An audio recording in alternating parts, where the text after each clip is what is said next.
Questa città respira sotto le volte dei portici. Il vento soffia sui colli, per strada vedi codici. Parole sussurrate ai muri, sentono e vedono. Ratti fanno baratti, spacciano e vendono. Nocche e coltelli, bottiglie e ferri. Qui si fottono tra loro, non esistono fratelli. Molti si perdono e volano come un aereo, abbracciati e accompagnati dal pensiero dell'ero. Dai maragli con i tagli della pampa, alle ronde in piazza Verdi dei Carrampa. Vedi tanta gente fatta, basta una parola sbagliata e la rissa scatta. Vedi tanta gente matta, questa resta la Bologna che si spacca. Ma c'è la Bologna per bene tra virgolette, quella della gente che conta, racconta barzellette.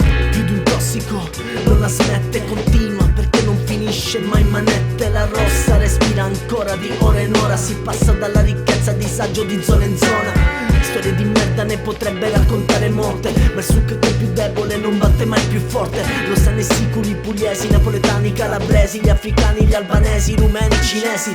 Ogni giorno si respira marijuana e cocaina, anche se sembra tutto normale la mattina. Da qualche parte c'è un after, dalla notte prima si schiaccia come Vince Carter. Questa è B.O. con le sue storie, ma dai, forse fai finta che non lo sai. B.O. respira e non si ferma mai. B.O. you must survive. Questa è B.O. con le sue storie, ma dai, forse fai finta che non lo sai. B.O.